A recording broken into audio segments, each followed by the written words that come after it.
이게 곧 끝납니다. 합시다.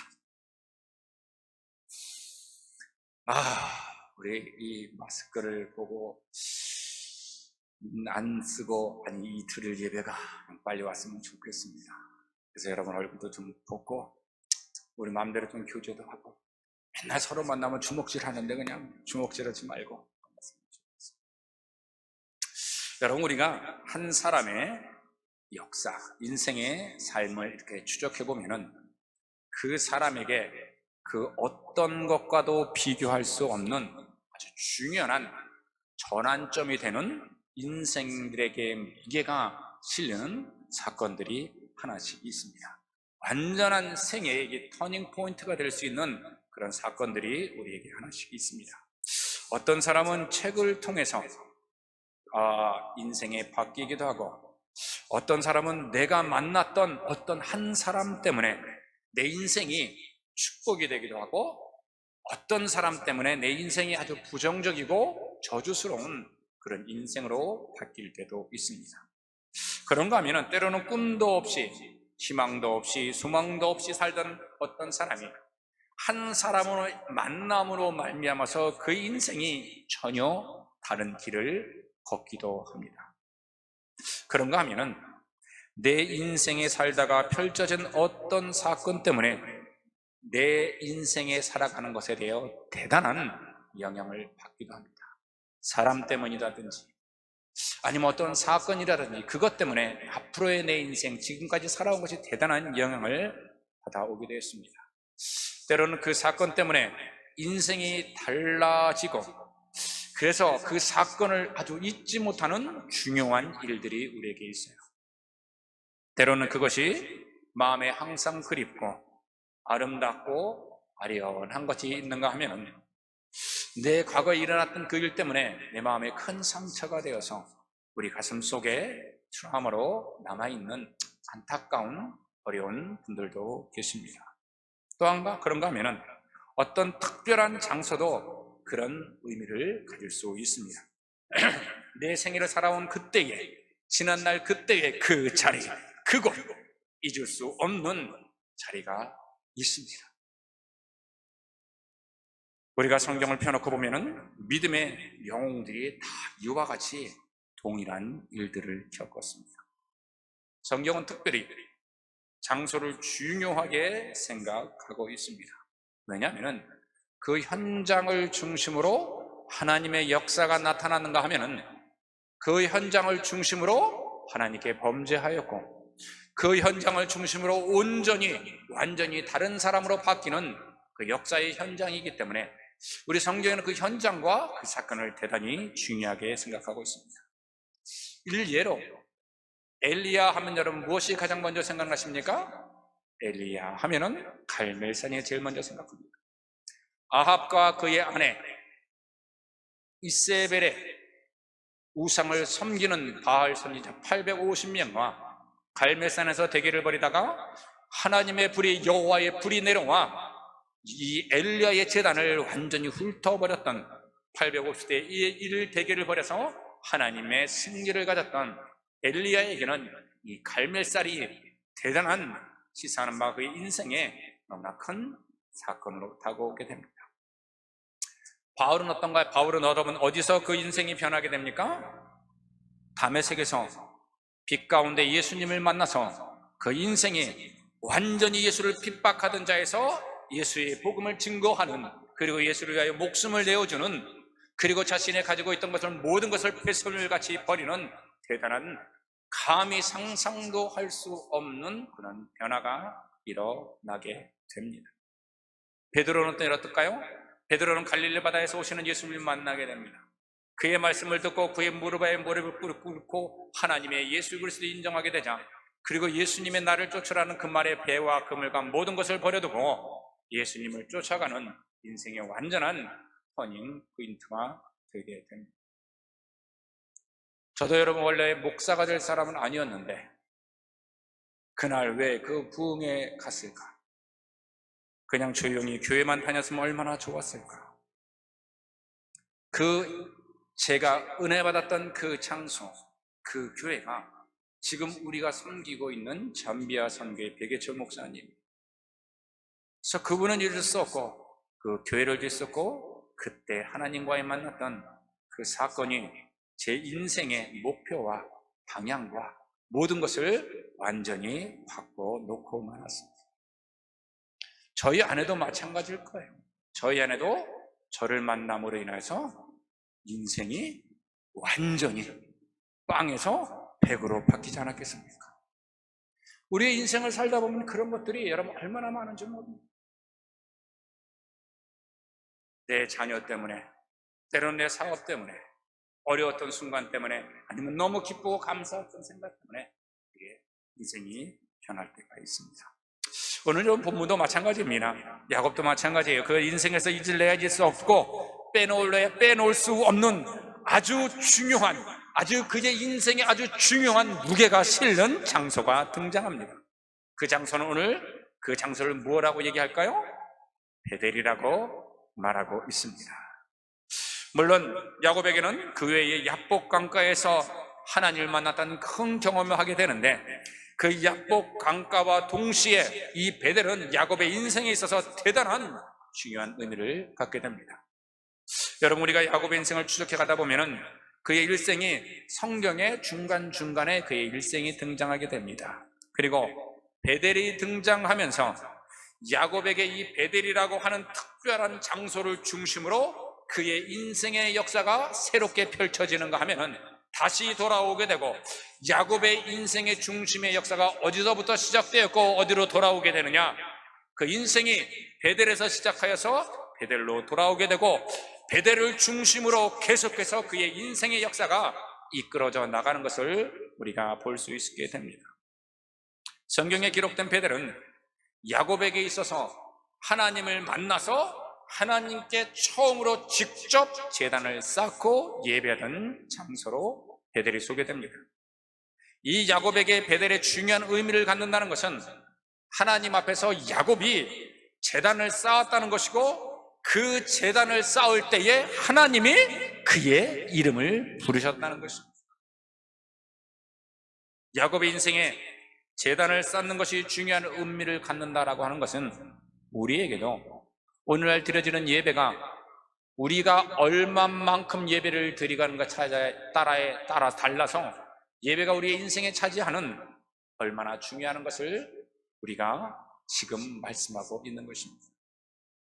그런 의미에서 베델의 제단이 우리에게 예배가 어떤 의미를 갖고 있으며 이 예배가 우리의 인생에 얼마나 중요한가를 말씀드리고 싶습니다. 예배가 자꾸 가벼워지고 있습니다. 예배가 가끔 빠져도 되는 것으로 우리가 알고 있습니다. 그래서 우리 인터넷을 통하여 예배를 드리는데 여러분, 인터넷 예배는 어떠한 하나의 우리가 예배를 드리는 방편은 될 수 있지만은 우리 인터넷에서 영상으로 드리는 예배는 완전한 예배는 될 수 없다는 것입니다. 왜 우리가 장소와 그곳에서 드리는 예배가 왜 중요한가? 그 첫째는 우리들의 삶에서 그 예배가 중심이 되기 때문에 그렇습니다. 야곱의 인생을 보면 창세기 28장에 처음으로 등장하게 됩니다.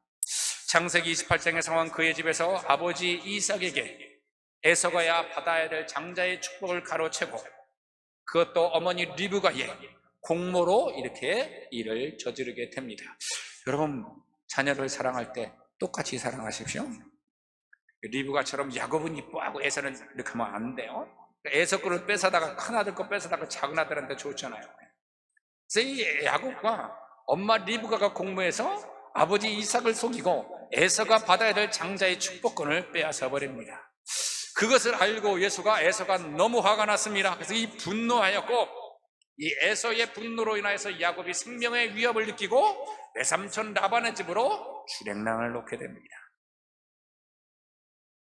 지금까지 야곱은 정든 고향에서 가족과 함께 살다가 그것을 떠나 전혀 새로운 삶의 상황을 맞이하게 되고 지금까지 한 번도 가본 적이 없었던 거처로 옮기는 상황입니다.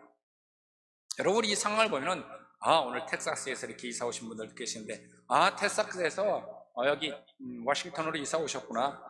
저도 원래 샌프란시스코에서 이쪽으로 왔는데, 샌프란시스코에서 이쪽으로 이사 왔구나. 그런데 여러분, 그랬구나 라고 생각할 수 있겠지만은, 여러분, 근데 저도 그랬고 아마 타 지역에서 오신 분도 그랬을 것입니다. 이사하신 분은 아마 이런 경험이 그랬구나, 이게 그냥 이것이 아니고, 여러분, 이것은 대단한 모험입니다. 다시 무엇인가 시작해야 된다는 것입니다. 이 야곱은 한 번도 가보지 못한 것, 지금처럼 뭐 연숙이 있고 여관이 있고 뭐 호텔이 있고 뭐 자동차로 갈 수 있고 비행기로 갈 수 있다면 얼마나 좋겠습니까? 걸어서 가야 되는 그게, 중간에 추위와 짐승으로 인하여 생명의 위협을 받을지는 모르는 그때에 야곱은 얼마나 두려웠을까요? 형이 나를 죽이러 온다는 두려움을 물러오니거니와 전혀 낯선 환경에서 어떻게 하면 적응하며 어떻게 하면 살 수 있을까, 그런 두려움이 엄습해 왔을 것입니다. 그러다가 외삼촌 집에 강하여 가던 중간에 빈 들판에서 밤을 맞이하게 됩니다. 그 빈 들판에 누워서 하늘을 바라보며 얼마나 많은 생각이 오고 갔을까요? 그때 그곳에 하나님이 나타나십니다.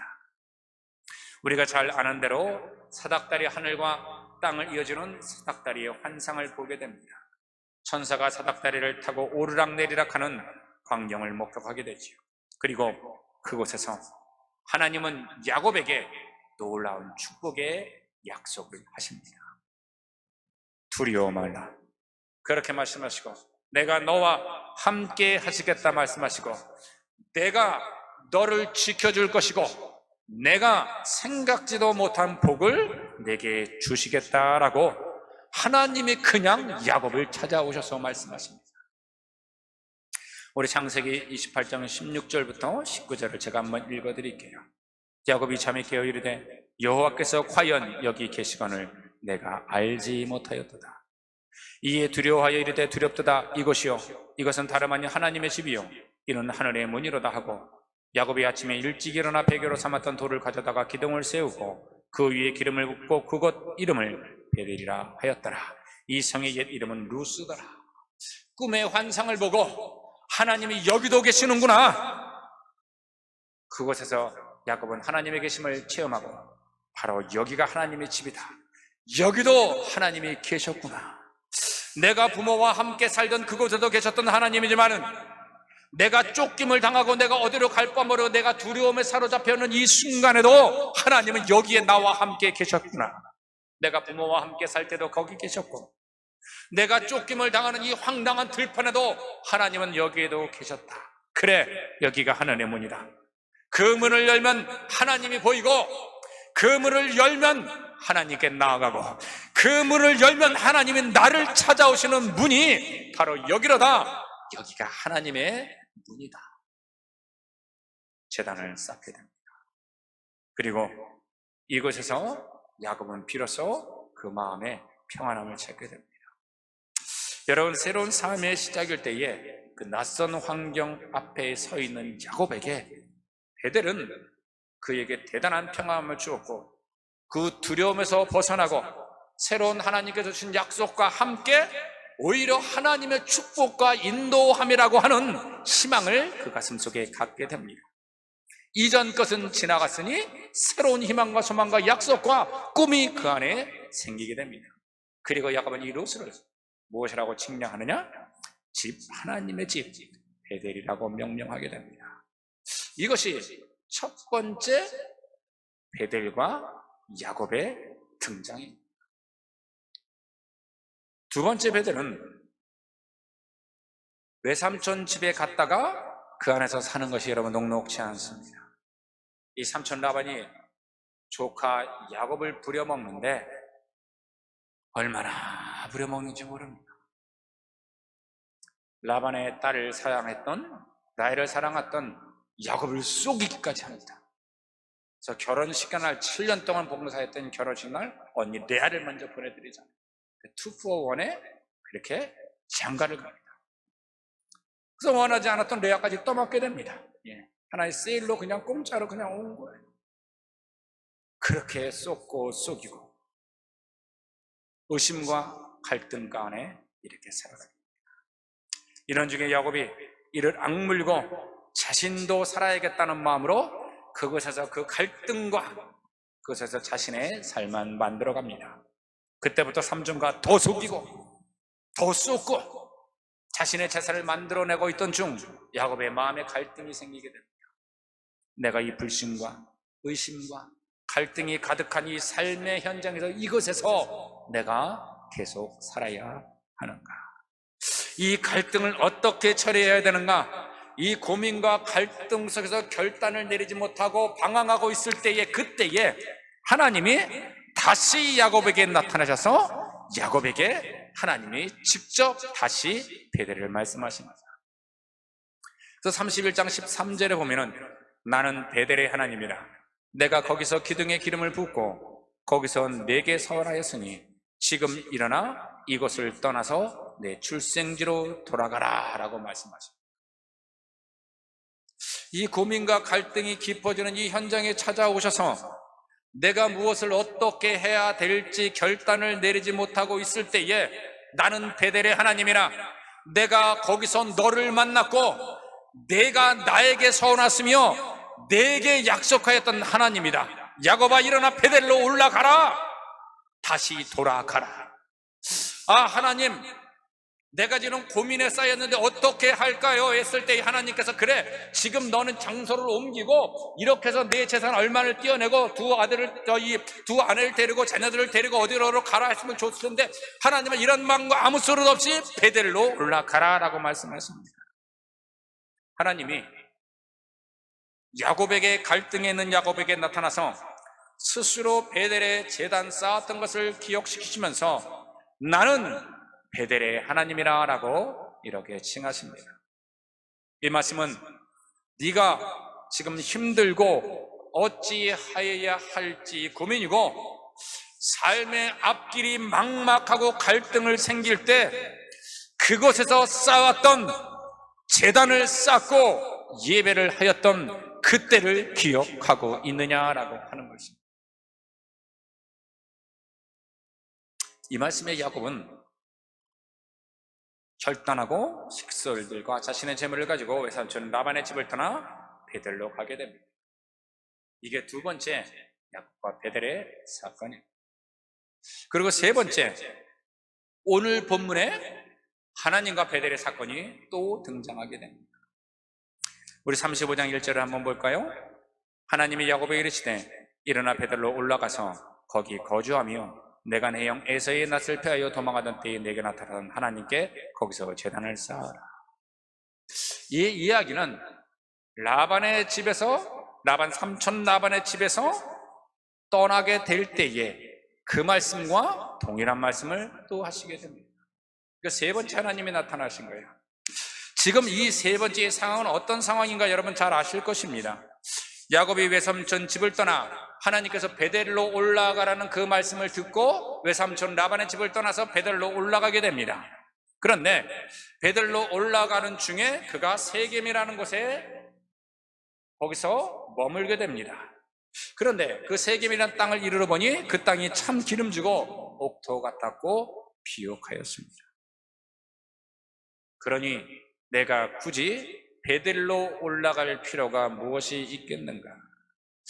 하나님이 베델로 가라고 하지 않는 그곳으로 가지 않아도 야 이것은 너무 좋다, 이것이 너무 비옥하다, 그래서 이것이면 좋겠다 하고 여기서 집을 짓고 이곳에서 제단을 쌓고 자기가 원하였던 곳에서 제단을 쌓고 자기가 원하였던 곳에 머물고 그것도 베델의 제단과 무엇이 다르겠느냐?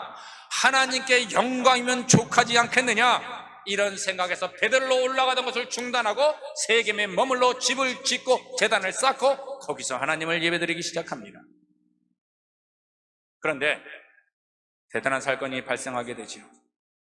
그 땅 히위 족속의 하몬의 아들 세겜이라는 녀석이 야곱의 딸 디나를 윤간하게 됩니다. 이 세겜이라는 녀석이 디나를 너무너무나 사랑하다가 그만 디나를 윤간 강간하고 맙니다. 여러분, 이것이 얼마나 충격적인 사건인지 모를 겁니다. 당해보지 않은 사람은 모를 것 같아요. 저에게 이번 주 토요일 날 시집가는 두 딸이 있는데 속이 좀 시원하긴 합니다. 만약에 이 두 딸이 이런 일을 당하였다라고 한다면은 그 충격으로 제 안에는 아마 미칠 겁니다. 저도 마찬가지일 거예요. 여기에 거기에 그 사건과 예외된 분은 아무도 없을 것입니다. 여러분, 이 일은 야곱에게 얼마나 충격이었는가 짐작이 가고도 남습니다. 그렇게 극한 충격에 빠져 있을 때에 자신의 감정을 조절하지 못하는 상황이 있었습니다. 그래도 잘 해결해서 디나를 세겜이라는 녀석, 이 못된 녀석에게 그냥 시집을 보내려고 했습니다. 그래서 마음을 먹고 그렇게 일을 추진하고 있는데 그만 야곱의 아들들이 자신의 분노들이 우리의 여동생을 이렇게 해서 내 누이를 이렇게 해서 분노가 일어나자 그 분노가 이끄는 대로 그들과 한판 전쟁으로 살인을 저지르고 마을을 완전히 쑥대밭으로 만들고 노략질하고 그들에게 해를 끼치게 됩니다. 근데 이해는 가요. 이해는 갑니다. 얼마나 분노했습니까? 그런데 그 일로 인하여서 디나도 그의 아들들도 그리고 야곱의 아들들도 그 일 때문에 깊은 두려움에 사로잡게 되게 됩니다.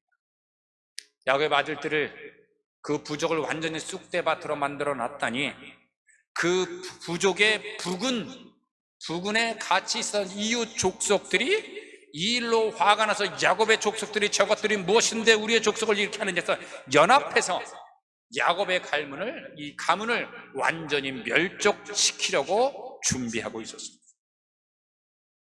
여러분, 이 엄청난 사건과 가문이 멸족될지도 모르는 절대절명의 위기를 만나게 됩니다. 내가 무엇을 어떻게 해야 할까? 이 닥친 난관의 상황을 내가 어떻게 해야 하는가? 심한 두려움과 고민에 빠졌고 마음에 상처가 있을 그때에 하나님이 다시 나타나셔서 야곱에게 베델로 올라가서 거기서 하나님께 제단을 쌓아라. 이게 오늘의 본문의 말씀입니다. 여러분, 지금 이 상황은 우리의 시각으로 볼 때 예배드려야 할 상황은 아닌 것 같아요. 우리가 여러분 힘들고 어렵고 괴롭고 고통스러운 일을 만나게 되면은 우리는 예배라는 생각이 우리의 머리에서 사라져 버리게 됩니다. 그래서 이 일을 어떻게 해결할 수 있을까? 거기만 우리의 집중이 되게 됩니다. 예배는 무슨 예배냐? 내가 죽느냐 사느냐 하는 이것이 문제인데 예배는 잠시 excuse me 뒤로 물리치고 지금 이 문제부터 해결해야 되는데 하나님께 무슨 제단을 쌓으라니 지금 예배가 문제가 아니라 지금 내 코앞에 닥친 죽느냐 사느냐 이 상황이 더 급하고 이 상황이 더 간절하다고 생각하지 않았을까요? 그런데 하나님이 이 상황에 대해서는 전혀 언급도 하지 않으신 채로 베델로 올라가서 거기서 제단을 쌓으라고 하신다면은 지금 하나님은 이 상황이 중요한 것이 아니고 야곱에게 제단을 쌓는 것이 더 중요한 것이 아닐까? 세 번씩이나 반복하며 하나님이 나타나서 그곳에서 베델에 올라가서 제단을 드리라고 하였는데 그곳에서 제단을 쌓으라고 하는데 중간에 머물러 있는 그들에게 이 사건의 해결이 중요한 것이 아니라 하나님이 말씀하셨던 거기서 하나님께 제단을 쌓는 것이 더 중요하다는 말씀입니다. 그럼 이 베델은 무엇인가? 도대체 베델이 무엇이기에 하나님이 나타나실 때마다 베델로 가라 하시는가?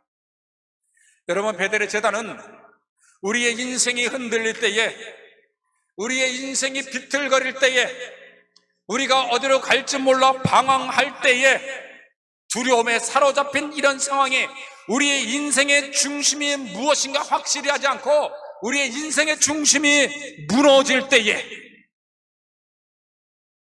하나님이 하시는 말씀이 제단을 쌓으라는 것입니다. 너의 인생의 중심을 잡아주는 것은 여기 세겜도 아니오, 우리의 인생의 중심을 잡아주는 것은 내가 다니고 있는 직장, 내가 배운 지식도 아니오, 내가 수없이 가지고 있었던 경험도 아니오, 내가 가지고 있는 사업체도 아니라 내 인생의 중심은 무엇일까? 내 인생의 중심은 여기가 아니라 바로 베델에서 내가 너와 만났던 그 예배의 제단에 너의 중심이 있다는 것을 너는 알지 못하느냐? 내 인생의 중심을 잡아주는 것이 바로 베델에서 너를 만났던, 너와 나가 만났던 그 예배가 너의 인생의 중심을 잡아준다는 것입니다. 여러분, 우리 성도들한테 있어서 예배는 주일날 와서 한판 그냥 드리고 돌아가는 그런 예식이 아닙니다. 그저 하나님께 서비스 한번 해드리고 그렇게 가는 정도가 아니고, 이 예배는, 오늘 여러분이 드리는 이 예배는 내 삶이 이 세상을 살아가면서 흔들리고 비틀거리고 어디로 갈 바를 알지 못할 때, 내가 어떤 인생의 결단을 내려야 될 때, 고민의 깊은 자리에 있을 때에 내 생각을 바로 잡아주고 내 삶의 중심을 잡아라는 추가 있어야 되는데, 그것이 예배인 줄 믿으시기 바랍니다. 그게 예배예요, 여러분. 그냥 하나님의 들에게 찬양하고 들은 것이 아니라 내 인생의 중심을 잡아줄 수 있는 것, 내 인생의 갈 바를 잡아주는 것, 내가 어디로 갈지 헤맬 때에 내 인생의 불안과 고통과 두려움과 그것이 내게 엄습해 올 때에, 그때 예배가 우리의 중심을 잡아줘야 됩니다.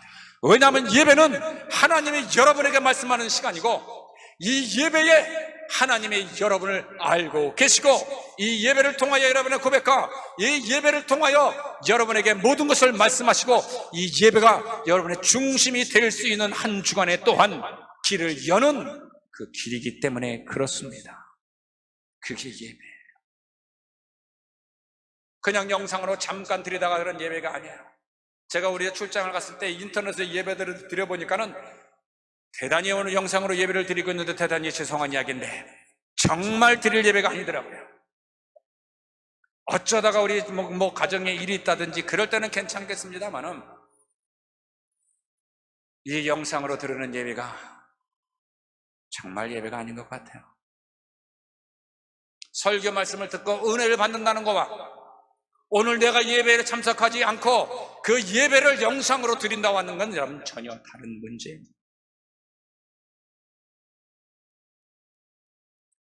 여러분, 예배가 여러분에게 새롭게 회복될 수 있기를 축복해 드립니다. 그래서 야곱은 흔들릴 때마다 하나님은 베델로 올라가라, 베델로 올라가, 베델로 올라가.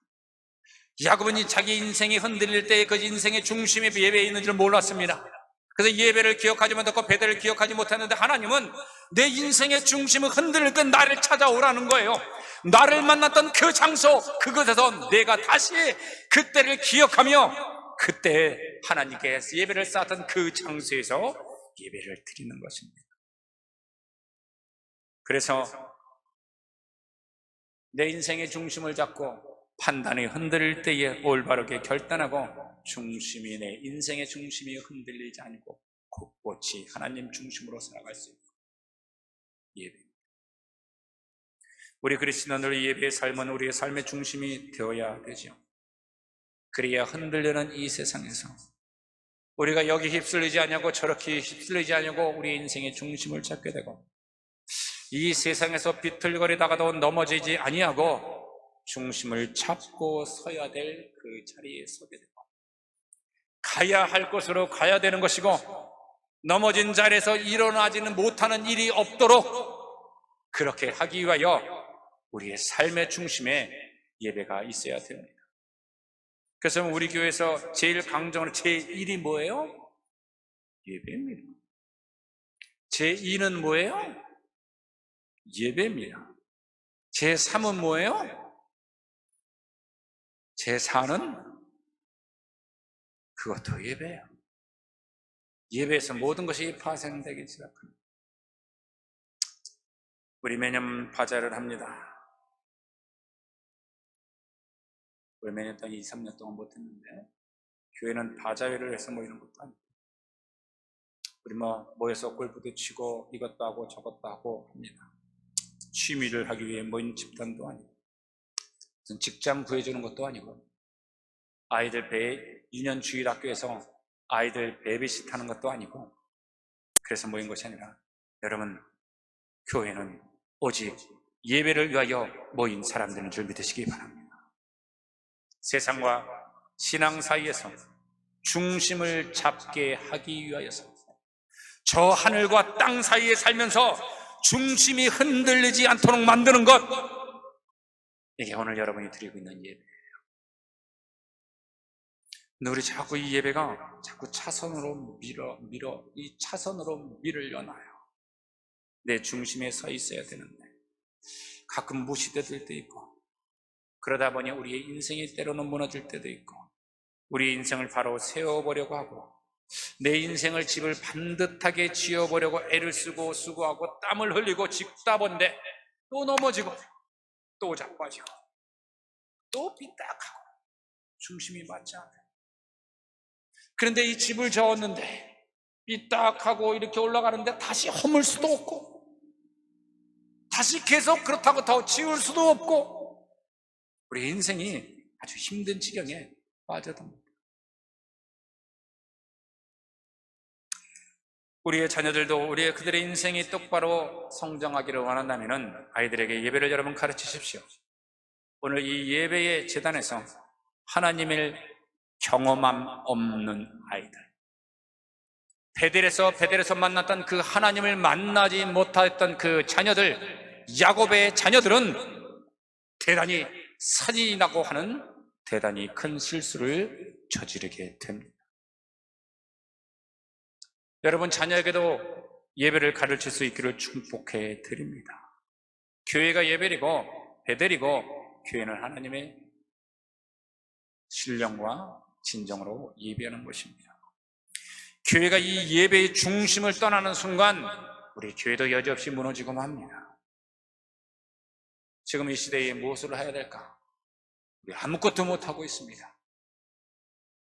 1년 됐나? 2년 됐나? 3년 더 가는 것 같죠?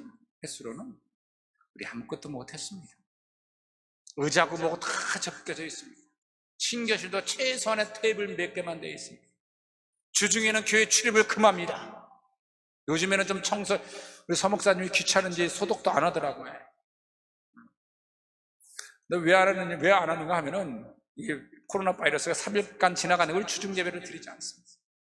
예배를 드렸다가 오미크론이 또 하루에 2만 명, 3만 명, 7만 명까지 이 워싱턴에 올라가니까 그것도 중단됐습니다. 수요 예배가 드리다가 다시 중단됐고 새벽 예배도 드리다가 다시 중단되었습니다. 여러분 우리가 우리 교회에서 할 수 있는 것이 무엇일까요? 오직 한 주간에 한 번 드려지는 이 예배 아니겠습니까? 이것마저도 우리의 인생에 무너져 버린다고 한다면은 이 예배 드리는 것마저도 이것마저도 소홀히 여겨진다라고 한다면은 우리 인생은 흔들릴 것 같아요. 사랑하는 여러분, 예배가 우리 교회와 여러분의 삶의 중심추가 될 수 있기를 축복해 드립니다. 두 번째, 하나님은 왜 베델로 올라가서 제단을 쌓으라고 하셨을까? 또 나타나시고 또 나타나셔서 그 이유는 우리의 삶의 원동력이 되기 때문에 그렇습니다. 우리의 삶을 살아가는 지난주에 하나님이 주신 우리의 능력이라는데 하나님이 주신 능력은 어디서부터 오는가? 예배를 드려질 때 이 능력이 오게 됩니다.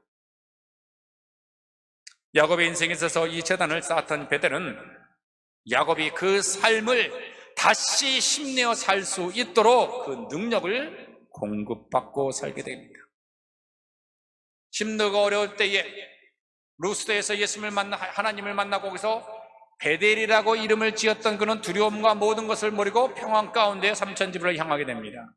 그리고 거기서 다시 불안과 어려움과 쏟고 속인 일이 오게 되자 다시 하나님의 베델을 언급하십니다. 그리고 지금 이 순간에 이 세겜에서 처한 야곱의 상황을 보더라도 그 상황은 여러분 그냥 우리가 생각하고 그런 상황이 읽고 지나가는 상황이 아니라 대단히 극심한 두려움에 처해 있었습니다. 우리 34장 30절에 보니 이렇게 기록합니다. 야곱이 시므온과 레위에게 이르되, 이 두 아들이 가갖고 완전히 그냥 별난 짓을 하고 왔거든요.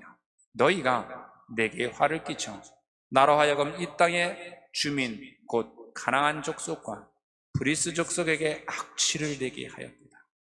나는 수가 적은즉 그들이 모여 나를 치고 나를 죽이리니 그러면 나와 내 집이 멸망하리라. 디나가 못된 일을 당하자 그 형제들이 히위 족속에게 해를 가하니 이들이 연합해서 저 이방인 야곱 족속을 완전히 멸해버리자 하게 되자 야곱은 지금 아무런 대책이 없습니다. 대책이 없습니다. 싸우지도 못하고 숫자도 부족하고 연합군을 형성해서 쳐들어오면 그냥 몰살해버릴 수밖에 없는 처지, 이러지도 못하고 저러지도 못한 상황에 하나님이 베델로 올라가라 하셨다면 여러분 이것은 야곱에게 엄청난 위로와 엄청난 격려가 되었을 것 같아요. 하나님이 나타나셔서 베델로 올라가면은 무엇인가 해줄 것 같은, 지금까지 베델로 올라가야 되는데 세겜에 머물고 있었던 그 사람 야곱, 다시 베델을 상기시켜서 올라갔다라고 한다면, 그래서 실제로 어찌할 바를 몰랐던 야곱이 그 말씀을 듣고 용기를 갖게 됩니다. 그래서 야곱이 자녀들과 식구들에게 야곱아, 베델로 올라가서 제단을 쌓으라 하실 그때에 내 형 에서의 낯을 패여 도망할 때 나타났던 하나님께 다시 제단을 쌓아라 라고 하셨다라고 한다면, 지금 하나님이 제단을 언급하시면서 야곱이 가졌던 영적인 은혜와 보호하심을 회상하게 만드십니다. 네가 그렇게 쫓겨 도망갈 때에 내가 함께하지 않았느냐. 그때도 오늘처럼 너는 불안했고 두려워했고 극심한 공포 가운데 있지 않았느냐. 그런데 그때 내가 너에게 나타나 했던 말을 기억하느냐. 네가 왜 그것을 베델이라 부르고 왜 하나님이 여기 계시다 하고 왜 여기가 하늘의 문이라 하고 왜 제단을 쌓았는지 너는 그때를 기억하느냐. 그때 야곱이 기억하게 됩니다. 그래 맞다. 하나님이 나를 보호하셨다. 하나님 여기도 계시다. 여기도 나타나셨다. 그때 거기도 계셨다. 하나님은 거기뿐 아니라 여기에서 나와 함께 하신다. 하나님은 거기서 나를 만나고 싶어 하신다. 그때 그것을 약속을 지키신 것을 기억하시고, 지금까지 나를 지켜주신 하나님은 내게 베델로 올라가라고 하는 이 상황에서 그러면 하나님은 나를 지켜주시지 않겠느냐. 드디어 용기를 얻어 베델로 출발합니다. 이때 성경이 이때의 상황을 어떻게 기록하느냐. 35장 5절을 봤더니 그들이 떠났으나 하나님이 그 사면 거울들로 크게 두려워하여 하셨으므로 야곱의 아들들을 취역하는 자가 없었더라. 아멘. 아니 내가 지금 여태까지 그냥 막 이렇게 했잖아. 무슨 상황을 얘기했느냐? 야곱이 대단히 두려웠고 이들은 야곱의 아들들과 그 가족을 몰살하고 연합군을 형성했습니다. 그래서 야곱의 가정을 칠 준비 만반의 태세를 갖추고 있었는데 그때 야곱이 하나님의 음성을 듣고 떠났더니 하나님이 그 사면 고울 들어 크게 두렵게 하셨습니다. 누가 그 고울을 그 사면을 그 사람들을 두렵게 했을까요? 좀 반응 좀 해줘. 누가 그 기세등등했던 그 사람들에게 두려움을 줬을까요? 하나님이 하셨습니다. 이런 대단한 일 아니겠습니까? 두려움은 야곱이 있었는데 야곱은 그 말씀을 듣고 베델로 향하면서 희망을 갖고 떠나게 되었고, 그들을 쫓아오는 무리들은 그들로 쫓아가야 되는데 쫓아가지 못하고 오히려 그들이 하나님을 위하여 두려움을 갖게 됩니다. 하나님의 말씀을 듣기 시작하고 한 발 뛰는 순간 하나님이 역사하십니다. 완전히 바뀌어졌습니다. 여러분, 이게 예배예요. 예배는 여러분, 세상을 감당할 만한 힘을 내가 있는 것이 아니라 하나님이, 우리가 감당하지 못할 사건은 하나님이 해결해 주신 줄 믿으십시오. 때로는 세상이 우리의 인생의 두려움을 가져다 주고 아주 작은 자처럼 아무것도 할 수 없을 때, 우리가 드려지는 이 예배를 통하여서 우리의 인생이 아주 작은데도 불구하고 그 힘과 능력을 갖게 합니다. 그래서 성도는 인생살이 했을 때 이 예배를 잘 붙들고 살아갈 때에 이 세상을 넉넉하게 감당할 수가 있어요. 여러분, 세상에 한번 서보십시오. 정말 작습니다. 작아. 저보다 덩치가 큰 서목사님은 나는 작잖아요 그럴지 모르는데 작이나 나나 거기서 거기요. 정말 작아요. 나보다 작은 정차영 장모님은 더 작을 거예요. 작아요. 아무리 집안에서 큰 소리 쳐도 막상 세상에 던져지면 세상에서 밀려오는 파도와 공경과 슬픔과 외로움과 고통과 상처, 실패, 고난과 환난과 가난과 다툼과 죽음과 병마와 그 앞에서 여지없이 무너지는 자가 됩니다. 그래서 주저하고 원망하고 힘들어지고. 사랑하는 성도 여러분, 이 예배를 통해 능력을 얻지 못하면 작은 바람에도 그냥 넘어가고 세상의 작은 유혹에도 그대로 미혹되고 아무것도 아닌 것들에 시험을 받게 되고 원망하게 됩니다. 그러다가 슬픔의 자리에, 낙심의 자리에 빠지게 되면 절망에 빠집니다. 내가 왜 이렇게 무능력할까? 내가 왜 이렇게 용기가 없어지는가? 예배를 통해서 살아가는 힘을 공급받아야 되는데 그 능력이 차단하고 그것을 이기지 못하는 힘을 받지 못하니 힘들고 어려워집니다. 이 세상은 힘과 지식과 학벌로, 나의 이성으로 이 세상을 감당할 수 없습니다. 적당히 드려지는 예배가 아니고, 예배 시간에 좋은 예배가 아니고, 마음을 다른 곳에 빼앗기는 예배가 아니라 내 몸과 마음과 정성으로 거룩한 산 제사로 드려지는 예배, 그 예배가 능력이에요. 여러분은 5분만 조금 길게 할게요. 3주 동안 안 할 거니까 조금만 길게. 내가 이거를 준비하면서 줄였는데 안 줄여져요. 여러분, 우리 얼마나 많이 쏟고 사십니까? 오늘도 얼마나 바쁘실까요? 내가 이것 하나님께 잘해놓고 난 다음에 이 문제를 해결하고 난 다음에, 지금은 내가 너무 낙심되고 속상하고 아프니까는 이 마음의 슬픔이 좀 가라앉은 다음에. 여러분, 우리 속고 있는 거예요. 지금은 코로나 시대가 되었으니까 이 코로나가 끝난 다음에. 여러분, 속고 있는 거예요. 이 속고 살다 보면 언젠가 우리에게 찾아오는 아주 반갑지 않은 손님이 있는데, 우리가 원하지 않던 환경과 그 환경 때문에 후회라는 것이 찾아옵니다. 후회는 아무리 빨라도 늦어요. 후회가 없는 그리스도인들이 될 수 있기를 축복해 드립니다.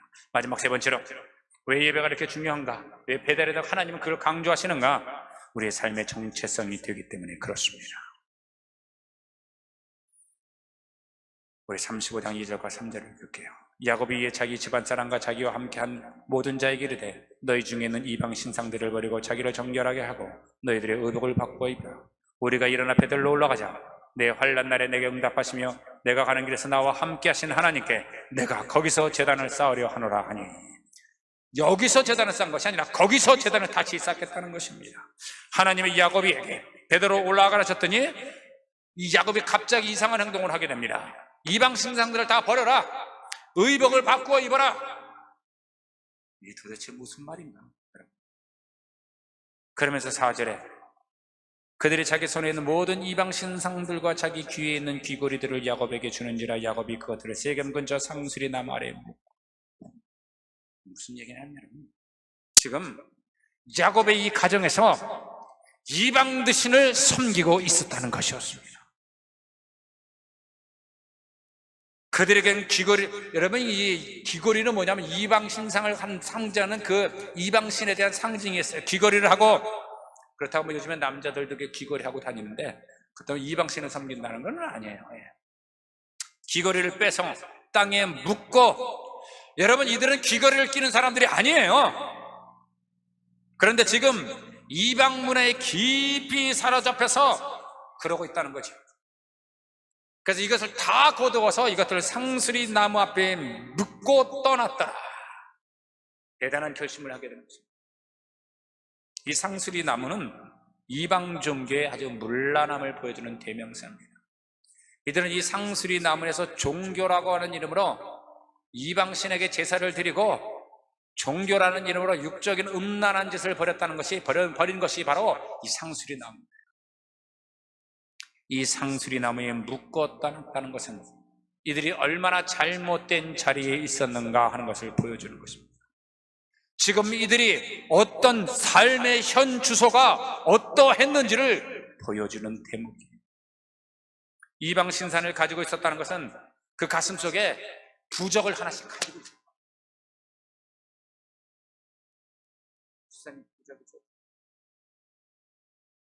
없죠? 권사님 집에 부적 있으세요? 부적 있는 사람 손 한번 들어보세요. 없을걸? 너희들은 부적을 가지고 있습니다. 하나님을 예배하고 하나님을 바라보며 하나님을 의지하고 살아야 했던 이 사람들이 하나님이 아닌 다른 것을 가슴에 품고 살았다는 이야기예요. 그런 이들의 삶과 신앙이, 윤리와 도덕이 얼마나 패역했는지 보여주는 대목입니다. 그러다가 하나님의 음성을 듣고 정신이 번뜩 들었습니다. 오늘 이 말씀도 손호성 목사가 하는 이야기가 아니라 하나님의 음성으로 듣고 정신이 번뜩 들으셨으면 좋겠습니다. 그래서 얘들아, 이것 가지고는 안 된다. 우리가 베들로 올라가 하나님 앞에 제단을 쌓으려고 한다. 이 예배는 무엇인가? 그들이 하나님께 베들로 떠나갈 때 이들은 그 상황이 어떠했는가? 내가 누구인지, 내가 어떻게 살아야 되는지, 내가 무엇을 가슴에 품고 살아야 하는지 자신을 비로소 발견했다는 이야기입니다. 내가 지금 어디에 있는지 알게 하였고, 내가 지금 어디로 향해 가는지, 무엇인가 옳은 길인지 다시 그들에게 깨닫게 해줬다는 이야기입니다. 삶 속에서 품지 말아야 될 것과 품어야 될 것을 가르치고 있는 대목이에요. 세상에 살다 보면 우리가 내가 누구인지 망각하고 살 때가 있습니다. 내가 어디에 있는지 모를 때가 있어요. 어디로 가고 있는지 방황할 때가 있습니다. 세상의 소용들에 속여서 세상 사람들이 가는 그것, 세상 사람들이 하는 행동, 세상 사람들이 가지고 품고 있는 것, 그래서 그것에 그냥 합리해서 그냥 그대로 두둥실 떠내는 거예요. 목사님, 세상은 그냥 이렇게 하는 거예요. 이렇게 하지만 왕따가 당합니다. 저 사람도 그렇게 살고 저 사람도 그렇게 살고 다 그렇게 살아요. 그래서 나도 마치 그렇게 살지 않으면 안 되는 것처럼 해서 그냥 그렇게 떠내려고 합니다. 이 잘못을 깨닫게 해주는 것이 여러분 예배입니다. 버릴 것은 버리게 하고 돌아설 것은 돌아서게 하고 떠날 것은 떠나게 해서 내가 누구인지, 내가 세상의 자식인지 하나님의 자녀인지, 내가 그리스도인인지, 한나교회에 발을 들이는 교인인지, 내가 누구인지, 내가 그리스도인 하나님의 자녀라는 것을 계속해서 인식시켜 주는 것이 여러분 예배예요.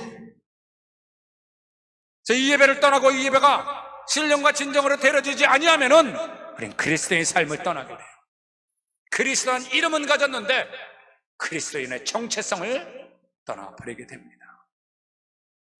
사랑하는 주비전교회 성도 여러분, 우리가 드려지는 예배로 인해서 내가 어디에 가나 어디에 머무나 여러분들이 하나님의 자녀, 존귀한 그리스도인이라는 것을 계속 기억해 주시기를 바랍니다.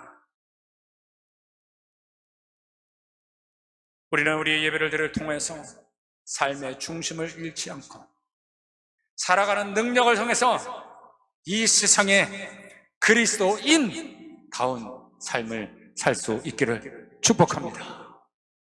우리 함께 기도하십시다.